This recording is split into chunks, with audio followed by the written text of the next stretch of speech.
నేను మీ రాయలసీమ కుర్రోడిని. లైక్ కొట్టి సబ్స్క్రైబ్ చేసుకుంటారనుకుంటున్నా, మర్చిపోకుండా అన్న. ఈ రాయలసీమ కుర్రోడి ఇల్లు చూపిస్తాను చూడండి. పెద్ద బంగ్లా కాదు, మామూలు రేకుల షెడ్డే, మిస్ కాకండి.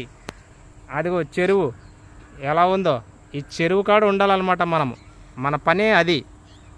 ఇదిగో మన ఇల్లు. ఏ రేకుల షెడ్ అన్న, మనదేం బంగ్లా కాదు. మరి బంగ్లాలు ఉంటాయేంటి? అదిగో డాగ్స్. ఈ జనరేటర్లు తెలుసా, కరెంట్ పోగానే వెంటనే వేసేయాలి, అలా ఉంటుంది ఇక్కడ రొయ్యల చెరువు కాడ. అదిగో ఆ ఫ్యాన్లు తిరుగుతాయి అనమాట. ఓకేనా, చూస్తూనే ఉండండి. అదిగో ఆ గన్ను చూసారా ఫ్రెండ్స్, అది మ్యాక్సిమం అందరూ చెరువులు ఉంటాయి కదా, రాజుల చెరువులు, ఆ భీమవరం రాజుల చెరువుల మీద ప్రతి ఒక్క గన్ను ఉంటుంది. అంటే యంగ్ రెబల్ స్టార్ ప్రభాస్ తెలుసా, ఆ ప్రభాస్ వాళ్ళ పెదనాన్న కృష్ణంరాజు వాళ్ళ చెరువు దగ్గర కూడా ఉంటుంది అనమాట ఆ గన్ను. అక్కడి నుంచి తెచ్చారు, ఎందుకంటే వాళ్ళ రాజులు ఒకటే కదా.